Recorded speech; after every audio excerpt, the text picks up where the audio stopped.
नमस्कार साथियों, view concept में आपका स्वागत है। आज हम लोग बिहार दरोगा के सेट नंबर 1 जिसे एरुटेरिया ने बनाया है, यह इसमें बहुत ही अच्छे प्रश्नों का संग्रह है दोस्तों। इस वजह से मैंने इस किताब को चुना है। हम लोग जानते भी हैं कि बिहार दरोगा की परीक्षा 18 और 21 जनवरी 2026 को निर्धारित की गई है। अतः हमें जोर-शोर से एग्जाम की तैयारी पे ध्यान देना होगा। हम लोग प्रश्न संख्या 1 पर चलते हैं। पहला प्रश्न है कि नवीनतम आंकड़ों के अनुसार भारत में सर्वाधिक कोयला भंडार किस राज्य में है? तो सर्वाधिक कोयला भंडार उड़ीसा में है। दूसरा स्थान इसमें से झारखंड का है दोस्तों। अगला प्रश्न है कि डिजिटल प्रशिक्षण प्लेटफॉर्म एकलव्य का अनावरण किसने किया है? तो भारतीय सेना ने अपने अधिकारियों को प्रशिक्षित करने के लिए इसका अनावरण किया है दोस्तों। एकलव्य एक ऑनलाइन शिक्षण मंच है दोस्तों। अगला क्वेश्चन है, नर्मदा एवं ताप्ती नदी के मुहाने पर कौन सा द्वीप स्थित है? तो खादिया बेट द्वीप स्थित है और आलिया बेट दोनों ही नर्मदा ताप्ती के मुहाने पर स्थित है दोस्तों। तो यह हमारा ऑप्शन नंबर डी सही है, एक से अधिक। वेलिंगटन द्वीप दोस्तों कोच्चि में स्थित है, जो कि केरल में स्थित है। हम लोग जानते हैं कोच्चि केरल में स्थित है। अगला प्रश्न है दोस्तों कि वर्ष 2025 में नीति आयोग द्वारा नवीनतम सतत विकास लक्ष्य भारत सूचकांक 2024-25 जारी किया गया। इसमें भारत का समग्र स्कोर कितना है? तो भारत का समग्र स्कोर इसमें से दोस्तों 67वां है। हम लोग जानते हैं वर्ल्ड हैप्पीनेस इंडेक्स में भारत का रैंक 118वां है और वर्ल्ड हेनले पासपोर्ट इंडेक्स में भारत का रैंक 85वां है दोस्तों। हेनले पासपोर्ट इंडेक्स में शीर्ष स्थान पे हमारा सिंगापुर है दोस्तों। हाल ही में किस राज्य द्वारा शिक्षित बेरोजगार युवाओं को आर्थिक सहायता प्रदान करने के लिए लाडला भाई योजना की शुरुआत की गई है? तो लाडला भाई योजना की शुरुआत किसके द्वारा की गई है? महाराष्ट्र के द्वारा की गई है दोस्तों। यह बहुत ही अच्छा परियोजना एक तरह से कह सकते हैं बेरोजगार युवाओं के लिए है दोस्तों। अगला प्रश्न है कि ग्लोबल फायर पावर इंडेक्स 2025 में भारत का कौन सा स्थान है? तो हम लोग जानते हैं कि भारत का स्थान चौथा है।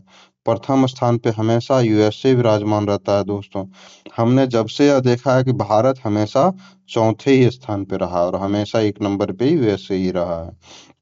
अगला प्रश्न है दोस्तों, मेजर ध्यानचंद खेल रत्न पुरस्कार 2024 में कितने खिलाड़ियों को सम्मानित किए जाने की घोषणा की गई थी? तो 4 खिलाड़ियों को सम्मानित किए जाने की घोषणा किए गए थे दोस्तों। मनु भाकर, पहला मनु भाकर जो कि शूटिंग से संबंधित है। दूसरा है प्रवीण कुमार, पैरा एथलेटिक्स से संबंधित है। तीसरा डी गुकेश है और चौथा हरमनप्रीत सिंह है जो कि हॉकी से संबंधित है दोस्तों। डी गुकेश शतरंज से संबंधित है, ये तो सभी को पता है दोस्तों।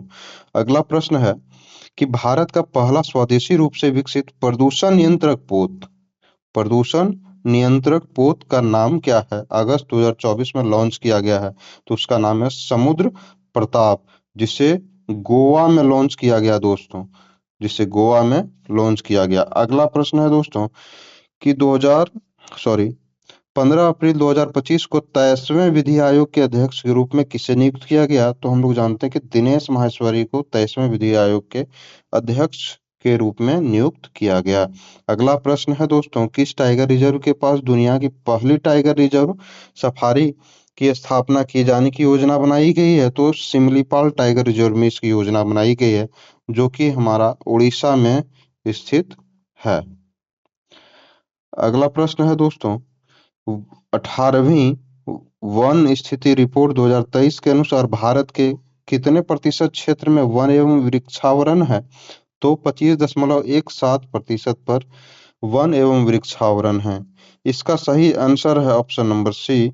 अगला प्रश्न है दोस्तों, एक आदेश के जरिए सभी राजनीतिक दलों के लिए संगठनिक चुनाव कराना और आयकर रिटर्न भरना अनिवार्य कर दिया गया है। ऐसा आदेश किसके द्वारा जारी किया गया है? तो ऐसा आदेश भारत के चुनाव आयोग के द्वारा जारी किया गया है। हम लोग जानते हैं कि चुनाव आयोग का संबंध भाग 15 से है दोस्तों, और भाग 15 से है और यह अनुच्छेद 324 से 329 में इसके विषय में वर्णन किया गया है। अगला प्रश्न है दोस्तों, डेन्सबर्ग पर्वत किस महाद्वीप में स्थित है? तो हम लोग जानते हैं दोस्तों कि डेन्सबर्ग डर्ग पर्वत अफ्रीका अफ्रीका महाद्वीप में स्थित है दोस्तों। अफ्रीका महाद्वीप का सबसे उच्चतम चोटी कलिमंजारो है दोस्तों, है ना, इसे भी याद रखना है। अगला प्रश्न है दोस्तों, हाल ही में भारत ने किस नदी पर बने बगलिहार डैम से पाकिस्तान को दिया जाने वाला पानी रोक दिया है? तो चिनाब नदी पर बना हुआ बगलिहार डैम है।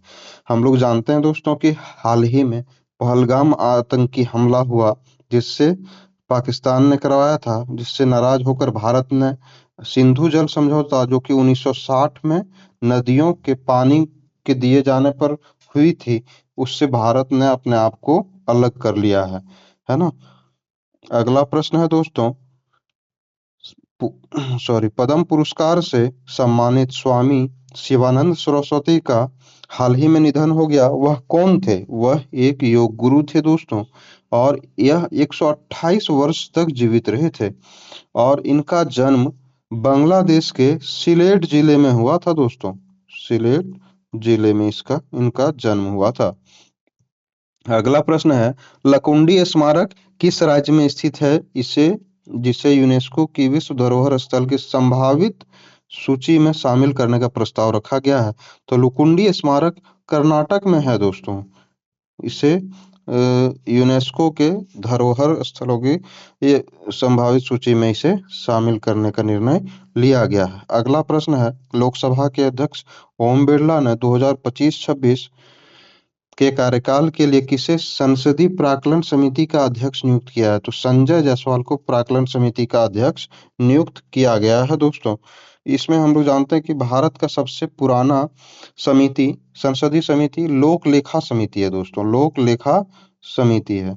अगला प्रश्न है, संसदीय स्तर पर छोटे नगरों में प्रशासन चलाने वाली इकाई को क्या कहा जाता है? तो प्रशासन चलाने वाली इकाई को हम लोग नगर परिषद कहते हैं दोस्तों। अगला प्रश्न है कि ग्राम पंचायत सचिव के संबंध में कौन सा कथन सही सत्य है दोस्तों? तो हम लोग जानते हैं कि इसे किसके द्वारा नियुक्त किया जाता है? तो उसे राज्य सरकार मनोनयन नहीं किया जाता है दोस्तों, इसे राज्य सरकार के द्वारा नियुक्त किया जाता है। हमारा ऑप्शन नंबर सी सही है। अगला प्रश्न है दोस्तों, सन विचार करना है कथनों पर, संसद हमारे लोकतंत्र का हिस्सा स्तंभ है। तो यह ऑप्शन सही है। संसद में हम अपने मनोनीत प्रतिनिधियों के माध्यम से इसका प्रतिनिधित्व कर पाते हैं, तो मनोनीत प्रतिनिधियों के माध्यम से हम इसका प्रतिनिधित्व नहीं करते हैं। तो option number B 2 number option गलत है। हम लोग जो सदस्य का निर्वाचन होता है दोस्तों, उसके माध्यम से हम लोग संसद में अपना प्रतिनिधित्व करते हैं। जनता अपना प्रतिनिधित्व करती है, जिसे जनता चुन करके भेजती है संसद में, है ना। अगला प्रश्न है दोस्तों कि इंदिरा साहनी एवं अन्य बनाम भारत संघ का प्रसिद्ध मामला किसके लिए प्रसिद्ध है? तो हम लोग जानते हैं कि सामाजिक और शैक्षणिक दृष्टि से पिछड़े वर्गों के लिए आरक्षण पर निर्णय देने को लेकर के है। इंदिरा साहनी एवं अन्य बनाम भारत संघ, ऑप्शन नंबर बी सही है।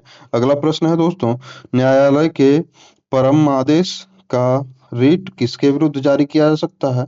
तो परमादेश का रिट जो है सो जारी किया जाता है सार्वजनिक पदाधिकारी के विरुद्ध। क्यों जारी किया जाता है दोस्तों? क्योंकि कानूनी एवं संवैधानिक दायित्वों का पालन नहीं करते हैं। और हम लोग जानते हैं दोस्तों कि अनुच्छेद 32 में सुप्रीम कोर्ट अपना रिट जारी करती है, और अनुच्छेद 226 के अनुसार हाई कोर्ट, जिसे हम लोग उच्च न्यायालय भी कहते हैं, वह अपना रिट जारी करती है दोस्तों।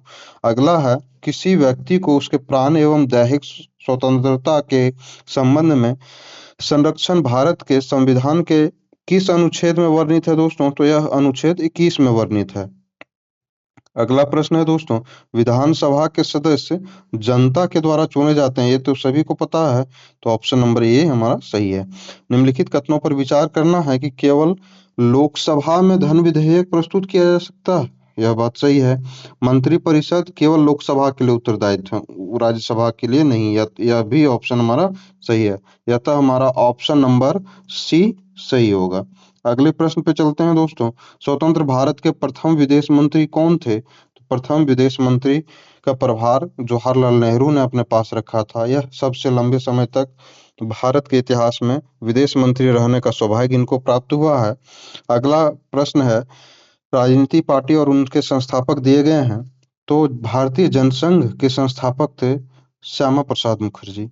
रिपब्लिकन पार्टी ऑफ इंडिया के संस्थापक थे दोस्तों डॉक्टर भीमराव अंबेडकर। स्वतंत्र पार्टी के संस्थापक थे दोस्तों KM. Munshi.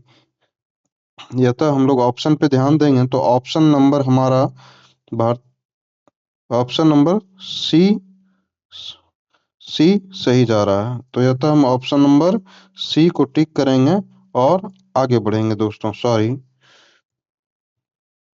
Option number C को करेंगे और आगे बढ़ेंगे। अगला क्वेश्चन है दोस्तों, निम्नलिखित में से कौन सा विषाणु जनित रोग है? तो हम लोग जानते हैं कि विषाणु जनित रोग पोलियो है ना। हैजा बैक्टीरिया से होता है और मलेरिया प्रोटोजोआ से होता है ना। और हम लोग जानते हैं कि मलेरिया का जीवाणु जिससे होता है उसका नाम प्लाज्मोडियम है ना। अगले प्रश्न पे चलते हैं, प्राकृतिक चयन की अवधारणा किसने प्रस्तुत की? तो डार्विन ने प्रस्तुत की थी। इसने 1859 ईस्वी में दोस्तों इन्होंने इसका प्रस्तुतिकरण किया था। अपने किताब में इसका प्रस्तुतिकरण किया था जिसका नाम था on the origin of species में इस सिद्धांत का को प्रकाशित किया गया था। मानव शरीर में निषेचन यानी कि फर्टिलाइजेशन की प्रक्रिया कहाँ होती है? तो हम लोग जानते हैं डिंब वाहिनी नलिका में इसका प्रक्रिया होता है निषेचन का। और इसे डिंब वाहिनी नलिका को हम लोग गर्भाशय नली भी कहते हैं। अगला प्रश्न है दोस्तों कि लैंगरहैंस द्वीपिकाओं में पाई जाने वाली कोशिकाएं निम्नलिखित में से किस हार्मोन का स्राव करती है? तो हम लोग जानते हैं कि इंसुलिन हार्मोन का स्राव करती है। इंसुलिन हार्मोन की कमी से ही हम लोग डायबिटीज के शिकार होते हैं, मधुमेह। इसी के कारण हम लोगों को मधुमेह की रोग होती है। भगवान ना करे ऐसा किन्हीं को हो। हम लोग जानते हैं कि लैंगरहैंस द्वीपिकाओं जो हम लोग पढ़ रहे हैं वह हमारे अग्न्याशय में स्थित होता है दोस्तों। इसमें अल्फा कोशिकाएं भी होती है, बीटा कोशिकाएं भी होती है और गामा कोशिकाएं भी होती है दोस्तों। बीटा कोशिका से इंसुलिन का स्राव होता है। यह बात हमेशा एग्जाम में पूछा जाता रहा, इस वजह से इसको हम लोग ध्यान में रखेंगे। अगला प्रश्न है दोस्तों कि पत्तियों का हरा रंग किस वर्ण के कारण दिखाई देता है? तो हम लोग जानते हैं क्लोरोफिल के कारण हरा रंग दिखाई देता है।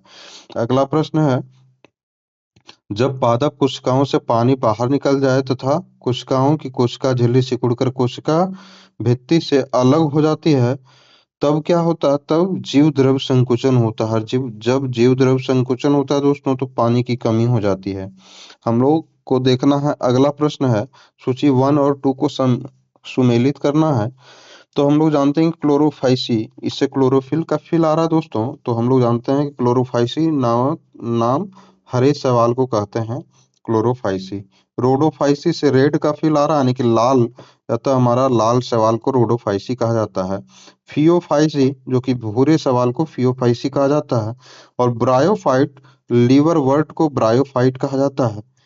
अतः हमारा ऑप्शन नंबर ऑप्शन पे जाएंगे तो ऑप्शन नंबर बी हमारा सही उत्तर होगा, है ना। अगले प्रश्न पे हम लोग चलते हैं, किस तरंगदैर्घ्य के दो उत्तरोत्तर रिंग और दो उत्तरोत्तर गर्त के बीच की दूरी को क्या कहते हैं? तो हम लोग वेवलेंथ यानी कि तरंगदैर्घ्य उसे कहते हैं।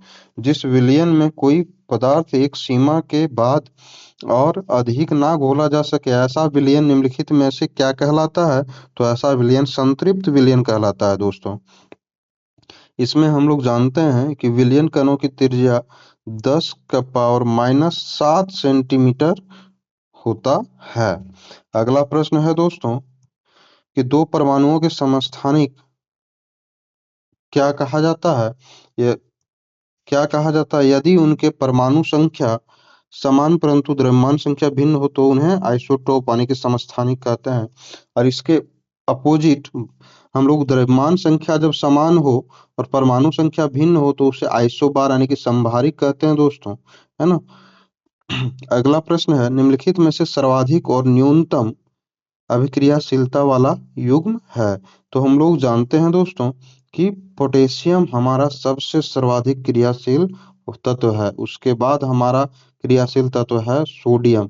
उसके बाद हमारा कम क्रियाशील तत्व है कैल्शियम, उसके बाद हमारा उससे कम क्रियाशील तत्व है मैग्नीशियम, उससे कम क्रियाशील तत्व है दोस्तों एल्युमिनियम, और सबसे कम क्रियाशीलता पर जाएंगे तो हम लोग गोल्ड पे जाएंगे, जिसका सूत्र होता है Au, यानी कि सोना हमारा सबसे कम क्रियाशील तत्व है और सबसे अधिक क्रियाशील तत्व पोटेशियम है, या तो हम ऑप्शन नंबर डी को टिक करेंगे।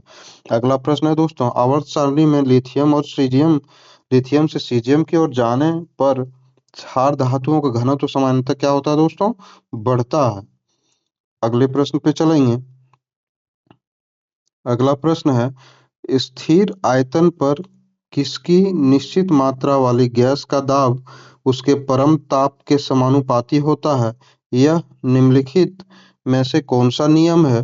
तो यह नियम है गैर-लुसेक का नियम है दोस्तों। इसमें pressure is directly proportional to temperature होता है दोस्तों, यानी कि दाब समानुपाती होता है ताप के, है ना। अगला प्रश्न है दोस्तों, अगला प्रश्न है न्यूटन गति का दूसरा नियम। तो हम लोग न्यूटन गति के दूसरे नियम को हम लोग जानते हैं कि यह समझाने में सहायता करता है कि बल वस्तुओं की गति का किस प्रकार प्रभावित करता है। हम लोग जानते हैं दोस्तों कि न्यूटन गति का दूसरा नियम हमें बल का व्यंजक देता है, जिसे बल का व्यंजक यानी कि F बराबर ma कहते हैं। यह दूसरा नियम से ही हमें प्राप्त होता है ना। अगला प्रश्न है, बैरोमीटर को बैरोमीटर को वायुमंडलीय दाब मापन हेतु प्रयुक्त किया जाता है। यह हमारा ऑप्शन सही है, यानी कि बैरोमीटर को हम लोग वायुमंडलीय दाब मापने के लिए प्रयोग करते हैं, ऊंचाई ज्ञात करने के लिए प्रयुक्त करते हैं नहीं। इसका उपयोग अल्टीमीटर का उपयोग जो है सो ऊंचाई मापने के लिए करते हैं। द्रवों के घनत्व मापने के लिए करते हैं नहीं। मौसम के पूर्वानुमान हेतु प्रयुक्त किया जाता है हाँ। तो यह तो हमारा ऑप्शन नंबर 1 और 4 सही है। अगला प्रश्न है दोस्तों, प्रतिध्वनि डैश के कारण सुनाई देता है? तो हम लोग ध्वनि तरंगों के परावर्तन के कारण हमें प्रतिध्वनि सुनाई देता है। यह तो हमारा ऑप्शन नंबर सी सही है। ध्वनि के परावर्तन के लिए न्यूनतम दूरी दोस्तों 17.3 मीटर होना आवश्यक है। स्रोत से कम 17.3 मीटर की दूरी होना चाहिए, तभी हमारा प्रतिध्वनि सुनाई देगा, है ना। निम्नलिखित में से कौन सी प्रक्रिया इंद्रधनुष के निर्माण में भूमिका निभाती है? तो इसमें इंद्रधनुष के निर्माण में भूमिका निभाती है दोस्तों अपवर्तन भी, विक्षेपण भी, पूर्ण आंतरिक परावर्तन भी। यह तो हमारा ऑप्शन नंबर डी सही है। ऑप्शन नंबर डी को टिक करेंगे। हम लोग जानते हैं दोस्तों कि सूर्य के अपोजिट डायरेक्शन में ही दोस्तों हम लोगों का बनता है इंद्रधनुष। तो सूर्य के अपोजिट डायरेक्शन में हमारा इंद्रधनुष का निर्माण होता है दोस्तों, है ना। तापमान बढ़ने पर सभी शुद्ध धातुओं के प्रतिरोध पर क्या प्रभाव पड़ता है? तो यह तापमान बढ़ने पर सभी शुद्ध धातुओं का प्रतिरोध क्या होता है, बढ़ जाता है दोस्तों। और हम लोग जानते हैं कि जब अर्धचालक धातुओं पर जब हम लोग तापमान बढ़ाते हैं दोस्तों तो उसका चालकता घट जाता है दोस्तों, है ना। इसके अपोजिट हो जाता है। ठीक है, अगले प्रश्न पे चलते हैं दोस्तों। पानी का हिमांक बिंदु यानी कि फ्रीजिंग पॉइंट कितना है? तो 32 डिग्री फ़ारेनहाइट इसका फ्रीजिंग पॉइंट है दोस्तों। हम लोग एक फॉर्मूला जानते हैं, आप भी देखे होंगे कहीं, C/5 बराबर F माइनस 32/9। इस टाइप का फॉर्मूला होता है। हम लोग जानते हैं कि पानी का हिमांक बिंदु सेल्सियस में कितना होता है, 0 डिग्री। तो पुट करेंगे तो इसका आंसर हमारा 32 डिग्री फ़ारेनहाइट में निकल करके सामने आएगा, है ना। अगला प्रश्न है दोस्तों कि किलाउआ ज्वालामुखी किस द्वीप पर स्थित है? सॉरी, किलाउआ ज्वालामुखी किस द्वीप पर स्थित है? तो हम लोग जानते हैं कि किलाउआ ज्वालामुखी हवाई द्वीप पर स्थित है दोस्तों, और हवाई द्वीप हमारा यूएसए में स्थित है दोस्तों। यूएसए इसका मतलब एक तरह से कह सकते हैं हम लोग मालिकाना हक रखता है। 1934 में किसके नेतृत्व में कांग्रेस सोशलिस्ट पार्टी की स्थापना हुई? तो हम लोग जानते हैं कि जयप्रकाश नारायण कांग्रेस सोशलिस्ट पार्टी की स्थापना की थी। साथ में उनके थे आचार्य नरेंद्र देव। तो आचार्य नरेंद्र देव और 1934 में कांग्रेस सोशलिस्ट पार्टी की स्थापना हुई थी। तो यह तो हमारा ऑप्शन नंबर सी सही है। और सभी तथ्यों को ध्यान में रखते हुए चलेंगे दोस्तों। प्रश्न है तो एक प्रश्न में कई एक प्रश्न का निचोड़ रहता है, तो हम लोग सभी प्रश्नों को ध्यान देते हुए चलेंगे, है ना। अगले प्रश्न पे चलते हैं दोस्तों। अगला प्रश्न है, निम्नलिखित में से कौन सा 1857 की क्रांति का अग्रगामी था, यानी कि 1857 की क्रांति के पहले हुआ था। तो हम लोग जानते हैं दोस्तों कि 1857 की क्रांति के पहले होने वाला सन्यासी विद्रोह है। सन्यासी विद्रोह हमारा 1763 से 1800 के बीच में हुआ था दोस्तों। 1763 से हम लोगों का, सॉरी, 1763 से 1800 के बीच में हुआ था, है ना। 1763 से 1800 के बीच में हुआ था दोस्तों।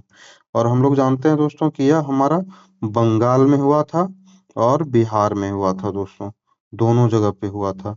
सन्यासी विद्रोह का जिक्र हम लोगों को दोस्तों मिलता है आनंद मठ उपन्यास में, है ना, जिसे बंकिम चंद्र चटर्जी के द्वारा रचना की गई है। नील विद्रोह जो कि बंगाल में ही हुआ था। उलगुलान जो कि बिरसा मुंडा के द्वारा हुआ था झारखंड में, है ना। पावना विद्रोह भी जो है सो पूर्वी बंगाल में ही हुआ था, है ना। अगला प्रश्न है दोस्तों, इसमें से अखबार दिया गया है और उसके संपादक को हम लोगों को सुमेलित करना है। तो हम लोग जानते हैं कि अखबार सोम प्रकाश, तो सोम प्रकाश अखबार के संपादन किए थे ईश्वर चंद्र विद्यासागर, है ना। सॉरी, इंडियन मिरर के संपादक करता थे देवेंद्र नाथ टैगोर। युगांतर के संपादन करता थे वरेंद्र कुमार घोष। और नेटिव ओपिनियन के संपादक करता थे दोस्तों वीएन मंडलिक, है ना। यह तो हमारा ऑप्शन नंबर ये सही जाएगा। अगला प्रश्न है, भारत में तुगलक वंश के बाद कौन सा वंश दिल्ली पर शासन किया।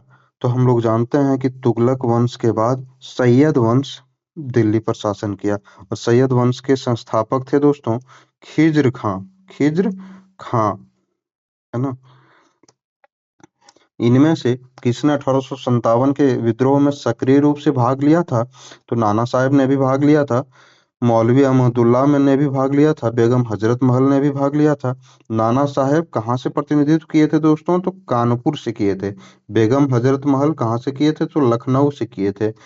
और मौलवी अहमदुल्ला ने कहाँ से 1857 का विद्रोह का प्रतिनिधित्व किया था, तो हम लोग फैजाबाद से किया था दोस्तों, फैजाबाद से किया था इन्होंने, है ना। अगला प्रश्न है दोस्तों, उस स्वतंत्रता सेनानी का नाम बताइए जिन्होंने गवर्नर जनरल को निम्नलिखित पंक्तियां लिखी थी।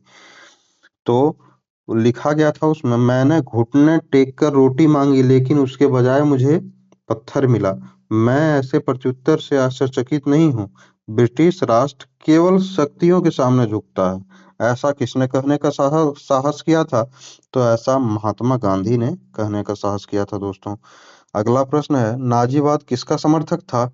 तो नाजीवाद में हम लोग राज्य को प्राथमिकता मिलती है, यानी कि राज्य की सर्वोच्च के सिद्धांत का प्रतिनिधि उसको सर्वोपरि माना जाता है। राज्य के सर्वोच्चता का सिद्धांत को सर्वोपरि माना जाता है। नाजीवाद के समर्थक थे दोस्तों हिटलर। हम लोग जानते हैं नाजीवाद के समर्थक थे हिटलर। और फांसीवाद के समर्थक हम लोग जानते हैं कौन थे दोस्तों, मुसोलिन। मुसोलिन जिसके बारे में हम लोग जानते हैं कि वो उसके समर्थक थे, है ना। सभी तथ्यों को हम लोग याद रखते हुए चलेंगे। अगला प्रश्न है दोस्तों, निम्न में से कौन यूटोपिया नामक पुस्तक के लेखक हैं। तो यूटोपिया नामक पुस्तक के लेखक हैं दोस्तों थॉमस मोरे। यह ब्रिटिश वकील भी थे, राजनीतिज्ञ भी थे, लेखक भी थे, है ना। इन्होंने अटलांटिक महासागर में एक काल्पनिक टापू का सामाजिक व्यवस्था का वर्णन यूटोपिया नामक पुस्तक में किए हैं, है ना। 57 है, लोथल नगर के संदर्भ में निम्नलिखित में से कौन सा कथन सही नहीं है दोस्तों। तो गुजरात में माही नदी के किनारे बसा है लोथल, नहीं। गुजरात में तो बसा है लेकिन माही नदी के किनारे नहीं, भोगवा नदी के किनारे स्थित है दोस्तों। भोगवा नदी के किनारे स्थित है हमारा लोथल नगर। यह एक बंदरगाह था, बात सही है। यह एक नगर में एक भंडारगृह भी था, यह भी बात सही है। इनमें से एक इमारती मिली थी जहां मन के बनाने का काम होता था, यह भी बात सही है। या तो हमें सही नहीं पूछा गया तो ऑप्शन नंबर हमारा ये सही होगा, है ना। अगले प्रश्न पे चलते हैं। अशोक ने भिन्न भिन्न स्थानों पर जाकर लोगों को शिक्षा देने के लिए अधिकारियों की नियुक्ति की। इन अधिकारियों को निम्नलिखित में से कौन सा नाम से जाना जाता है? तो हम लोग जानते हैं दोस्तों, धम्म महामात्र के नाम से जाना जाता है। अगला प्रश्न है दोस्तों कि गंधार कला शैली का समन्वय है। तो गंधार कला शैली से ही भारतीयों में मूर्ति कला में दिलचस्पी का विकास हुआ था दोस्तों। और यह भारत और यूनानियों का जो है सो एक समायोजन है कला का, है ना, जिससे गंधार कला शैली के नाम से हम लोग जानते हैं। अगला प्रश्न है दोस्तों कि हर्ष के संदर्भ में निम्नलिखित में से कौन सा कथन असत्य है दोस्तों, यानी कि सत्य नहीं है? तो हर्ष के दरबारी कवि बाणभट्ट ने हर्ष की जीवनी लिखी, यह बात सही है। फाहियान हर्ष के शासनकाल में आया था, तो यही ऑप्शन गलत है दोस्तों। यह वैनसांग आया था दोस्तों, वैनसांग जो है सो आया था इसके हर्ष के शासनकाल में भारत आया था, है ना। हर्ष अपनी राजधानी थानेश्वर से हटाकर कन्नौज भी बना लिया था। हर्ष बौद्ध धर्म के महायान मत का समर्थक था, है ना। यह था हमारा ऑप्शन नंबर बी जो है असत्य कथन है ना। चेर शासकों ने अपनी अभिलेखों में किस भाषा का प्रयोग किया है? तो चेर शासक हमेशा मलयालम भाषा का प्रयोग करते थे दोस्तों, और वह ब्राह्मी लिपि का प्रयोग करते थे, जिसे हम लोग ब्राह्मी लिपि जानते हैं ना, ब्राह्मी लिपि का प्रयोग करते थे दोस्तों। अगला प्रश्न है, महात्मा बुद्ध के संदर्भ में निम्नलिखित विचारों पर विचार कीजिए, है ना। इन्होंने अपना पहला उपदेश सारनाथ में दिया था, यह ऑप्शन सही है। सॉरी सॉरी यह ऑप्शन हमारा सही है। अगला प्रश्न है, उनके उपदेश आत्मा और परमात्मा के विषय में होते थे, तो यह ऑप्शन गलत है। उनका विषय होता था दुख की समस्या और मुक्ति मार्ग पर वे अपना उपदेश देते थे दोस्तों। उन्होंने दुख की निवृत्ति के लिए अष्टांगिक मार्ग बताया था। तो अष्टांगिक मार्ग किन्होंने बताया था? महात्मा बुद्ध ने बताया था दोस्तों। यह था हमारा ऑप्शन नंबर 1 और 3 दोनों सही है, या तो हम ऑप्शन नंबर सी को टिक करेंगे। अगला प्रश्न है दोस्तों, जनगणना 2011 के अनुसार भारत के निम्नलिखित में से किस केंद्र शासित प्रदेश का लिंगानुपात सर्वाधिक है? तो हम लोग जानते हैं दोस्तों कि पुदुचेरी का लिंगानुपात सर्वाधिक है दोस्तों। पुदुचेरी का लिंगानुपात सर्वाधिक है, यानी कि यहाँ का लिंगानुपात 1037 है दोस्तों। तो हम लोग जानते हैं कि 1000 पुरुषों पर 1037 महिलाएं हैं, यानी कि महिलाओं की संख्या अधिक है, यह तो लिंगानुपात हमारा सर्वाधिक है पुदुचेरी का। भारत और अमेरिका के बीच होने वाला संयुक्त सैन्य अभ्यास युद्धाभ्यास 2024 का आयोजन कहाँ किया गया है? तो राजस्थान में किया गया था दोस्तों। यह 20वां संस्करण था दोस्तों, है ना। और युद्धाभ्यास जो कि भारत अमेरिका के बीच होता आया है, यह 2004 से प्रारंभ हुआ था दोस्तों, है ना। सर्वप्रथम शुरुआत इसकी 2004 में हुई थी। अगला प्रश्न है दोस्तों कि किस वायुदाब पेटी को यश अक्षांश कहा जाता है? तो यश अक्षांश कहा जाता है दोस्तों किन्हें? तो 30 से 35 डिग्री उत्तरी एवं दक्षिणी अक्षांश के मध्य को कहा जाता है अस्वक्षांश कहा जाता है दोस्तों, इसको ध्यान में रखेंगे। असत्य कथनों पर विचार करना है दोस्तों। तो सिंधु नदी जम्मू कश्मीर से होकर प्रभावित होती है, तो सिर्फ जम्मू कश्मीर से नहीं होती है ना। श्योक नदी झेलम की सहायक नदी है, ये भी ऑप्शन गलत है। झेलम सिंधु की सबसे बड़ी सहायक नदी है। सहायक नदी तो जरूर है दोस्तों, लेकिन सबसे बड़ी सहायक नदी नहीं है। यह तो सभी कथन हमारा असत्य है। अगला प्रश्न है, हाल ही में किसने खेलो इंडिया यूथ गेम्स के 7वें संस्करण का उद्घाटन किया है? तो 7वें संस्करण का उद्घाटन हमारे प्रधानमंत्री माननीय प्रधानमंत्री नरेंद्र मोदी के द्वारा किया गया है। अगला प्रश्न है, सूची को सम्मिलित करना है। सूची में दिया गया है नदी के नाम और उनके बांध, उन पर बनाए गए बांध। तो हमारा ऑप्शन है कि नर्मदा। तो नर्मदा नदी पर कौन सा बांध बनाया गया दोस्तों? तो ओंकारेश्वर जो कि मध्य प्रदेश में स्थित है। चंबल नदी पर कौन सा बांध बनाया गया दोस्तों? तो राणा प्रताप सागर बांध बनाया गया है। कृष्णा नदी पर बना हुआ बांध है नागार्जुन सागर बांध। और कावेरी नदी पर बनाया गया बांध है दोस्तों मेटूर बांध। यह तो हमारा ऑप्शन नंबर डी सही है ना। अगले प्रश्न पे चलते हैं कि Mg2+ का इलेक्ट्रॉनिक विन्यास क्या होगा? तो हम लोग जानते हैं दोस्तों कि Mg का परमाणु संख्या वैसे हम लोगों का 12 होता है ना। तो 2+ यानी कि 2 इलेक्ट्रॉनों का उन्होंने दान कर दिया है ना। तो हम लोग सिर्फ उसका बचा 10। तो उसका इलेक्ट्रॉनिक विन्यास हम लोग जानते हैं कि 2 और 8 होगा, है ना। या तो ऑप्शन नंबर सी सही है। निम्नलिखित में से मैं कौन बंदरगाह तमिलनाडु के तट पर स्थित नहीं है दोस्तों। तो नागापट्टनम तमिलनाडु के तट पर स्थित है, एनोर भी स्थित है, तूतीकोरिन भी स्थित है। मछलीपट्टनम नहीं है दोस्तों, ये आंध्र प्रदेश में स्थित है दोस्तों, है ना। आंध्र प्रदेश में स्थित है। अगला प्रश्न है, निम्नलिखित में से जनजाति और राज्य में से कौन सा जोड़ी सही सुमेलित नहीं है दोस्तों। तो भील जनजाति गुजरात में पाई जाती है, यह हम सभी को पता है दोस्तों। तो ऑप्शन ये सही है। और गद्दी जो जनजाति पाई जाती है हिमाचल प्रदेश में, ये भी सही है। टोडा तमिलनाडु में पाई जाती है, ये भी सही है। वासी केरल में पाई जाती है, यह दोस्तों सही नहीं है। वासी जो है सो हम लोगों को पाया जाता है लक्षद्वीप में दोस्तों। यह लक्षद्वीप में पाए जाने वाला जनजाति है। यह तो हमारा ऑप्शन नंबर डी सुमेलित नहीं है। विश्व में कॉफी का सर्वाधिक उत्पादन कहाँ होता है दोस्तों। तो ब्राजील में होता है इसका सर्वाधिक उत्पादन, है ना। भारत में यदि देखेंगे दोस्तों तो इसका उत्पादन सबसे अधिक कर्नाटक में होता है दोस्तों, है ना। और सबसे अधिक हम लोग जानते हैं कि रोबस्टा नामक कॉफी का उत्पादन सबसे ज्यादा होता है भारत में। अगला प्रश्न है दोस्तों, ताल की मिट्टी किस फसल के लिए उपयुक्त मानी जाती है। तो ताल की मिट्टी हम लोग जानते हैं दोस्तों कि रबी फसल के लिए उपयुक्त मानी जाती है। यह गंगा नदी के दक्षिणी तट पर दोस्तों 8 से 10 किलोमीटर एक चौड़ी पट्टी में फैली हुई रहती है। 8 से 10 किलोमीटर के रेंज में, है ना। और यहाँ पे हम लोग रबी फसल बहुत ही अच्छे तरीके से उगा सकते हैं दोस्तों, है ना।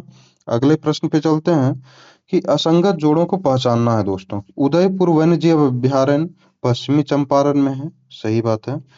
और बरेला वन्यजीव अभयारण्य वैशाली में है, ये भी सही है। वाल्मीकि वन्यजीव अभयारण्य पूर्वी चंपारण में है, ये ऑप्शन सही नहीं लग रहा है, ये पश्चिमी चंपारण में है दोस्तों। पश्चिमी चंपारण में यह स्थित है ना। भीमबांध वन्यजीव अभयारण्य मुंगेर में स्थित है। यह तो हमारा ऑप्शन नंबर सी सुमेलित नहीं है, यह असंगत है ना, संगत नहीं है। अगला प्रश्न है, उत्तर पश्चिम भारत में सर्दियों के दिनों में होने वाली वर्षा का संबंध किस मानसून विक्षोभ से है। तो हम लोग जानते हैं दोस्तों कि इसका पश्चिमी विक्षोभ से जो है सो इसमें वर्षा होती है उत्तर पश्चिम भारत में। जैसे राजस्थान हो गई, हिमाचल प्रदेश हो गया, ये सब में पश्चिमी विक्षोभ के कारण वर्षा होती है। कौन सा वैश्विक सम्मेलन ग्रीन हाउस गैस उत्सर्जन में कमी के लिए वैश्विक समझौतों समझौतों की दिशा में पहला कदम था। तो रियो रियो जो कि एक मतलब सम्मेलन था जिसे 1992 में जो सो सम्मेलन किया गया था। इसे पृथ्वी सम्मेलन के भी नाम से जानते हैं दोस्तों, है ना। और वियना जो कि सम्मेलन हुआ था 1985 में, जिससे ओजोन परत को नष्ट होने वाले गैसों के उत्सर्जन को रोकने के लिए किया गया था। मॉन्ट्रियल प्रोटोकॉल भी उसी के लिए किया गया था, है ना। और क्योटो प्रोटोकॉल जो कि जापान में हुआ था दोस्तों, और इसे ग्रीन हाउस गैस के उत्सर्जन को रोकने के लिए यह द्वितीय सम्मेलन था 1997 में, है ना। अगला प्रश्न है, यदि श्रम पूंजी से सस्ता हो तो अधिक श्रम प्रधान विधियों का प्रयोग होगा।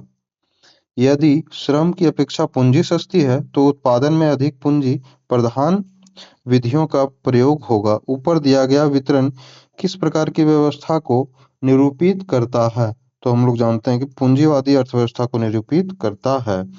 अगला प्रश्न है, भारत में निम्नलिखित में से किस पंचवर्षीय योजना में अर्थव्यवस्था के समाजवादी रूप को अपनाया गया था। तो दूसरी पंचवर्षीय योजना में समाजवादी स्वरूप को अपनाया गया था। दूसरी पंचवर्षीय योजना कब हुई थी दोस्तों, 1951 से 56 तो पहली थी, 1956 से 61 दूसरी पंचवर्षीय योजना हुई थी दोस्तों।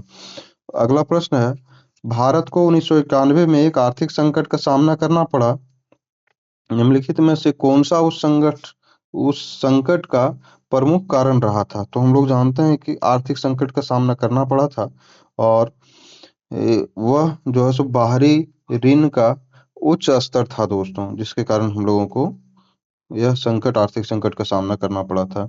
बाजार नियम का किस अर्थशास्त्री ने दिया था बाजार नियम? तो जेबी से ने इसे बाजार नियम को दिया था। अगला प्रश्न है दोस्तों, डेयरी आर्थिक गतिविधि के किस क्षेत्र में आती है? तो डेयरी, कृषि, ये सब हमारा प्राथमिक क्षेत्र में आता है दोस्तों। सॉरी, ये हमारा किस क्षेत्र में आता है? तो यह हमारा प्राथमिक क्षेत्र में आता है दोस्तों। ऑप्शन नंबर बी हमारा सही है। रेपो रेट क्या है? तो रेपो रेट वह दर है जिस पर आरबीआई धन की कमी की स्थिति में वाणिज्यिक बैंकों को अल्पकालीन ऋण देता है। तो ऑप्शन नंबर सी सही है।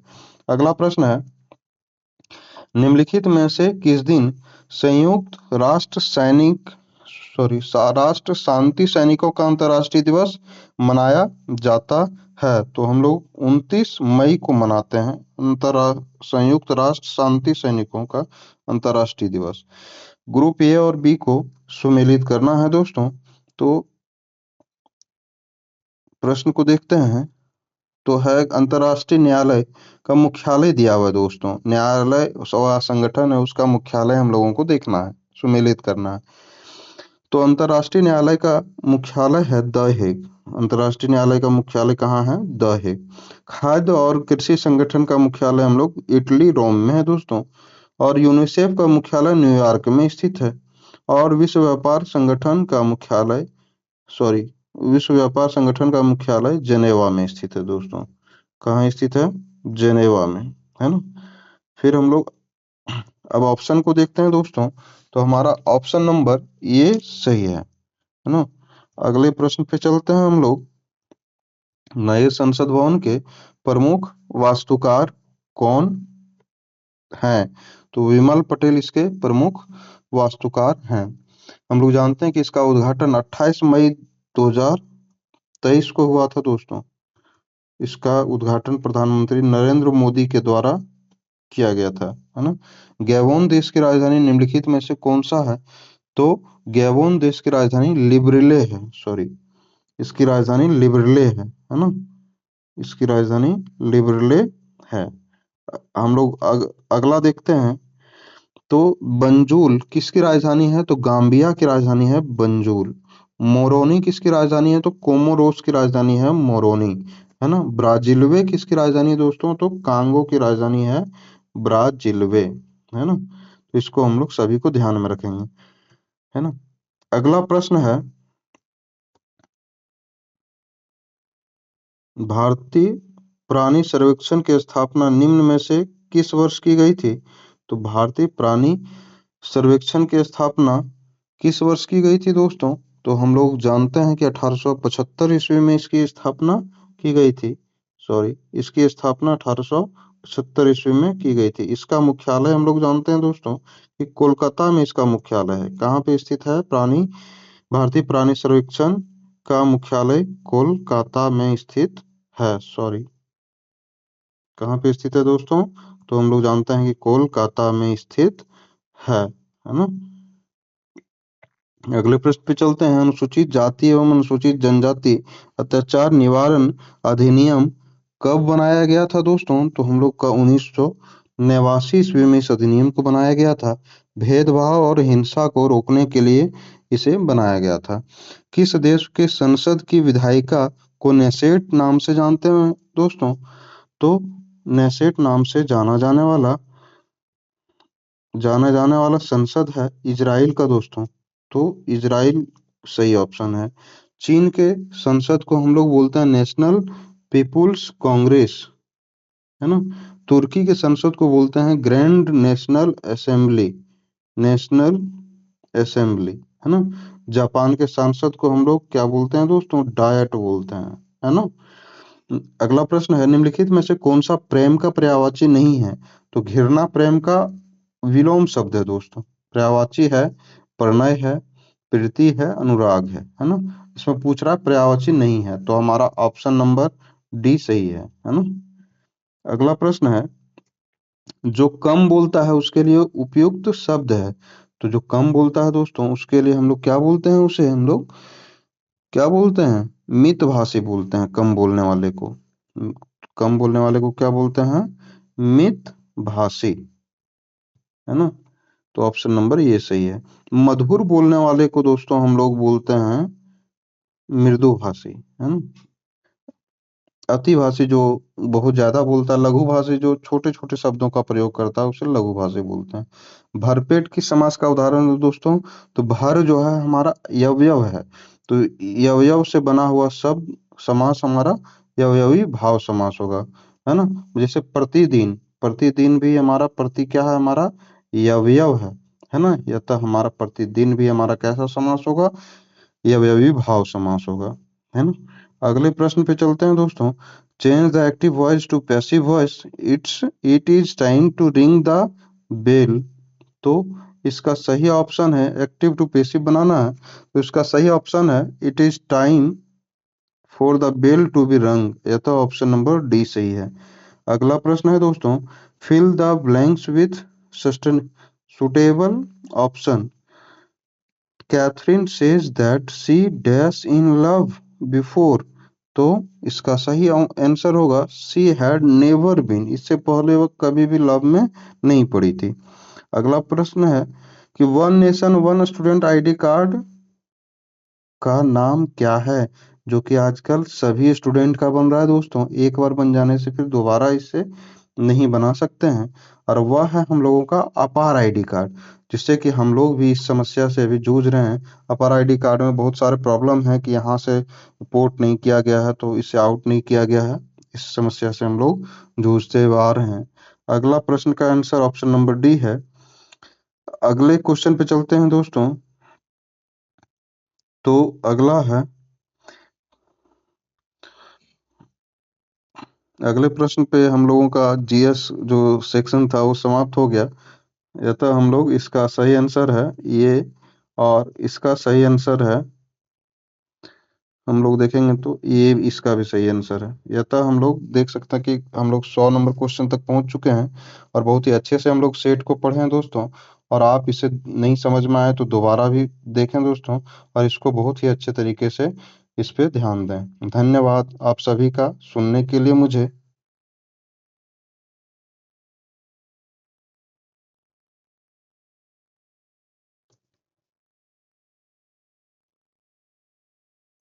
एक मिनट।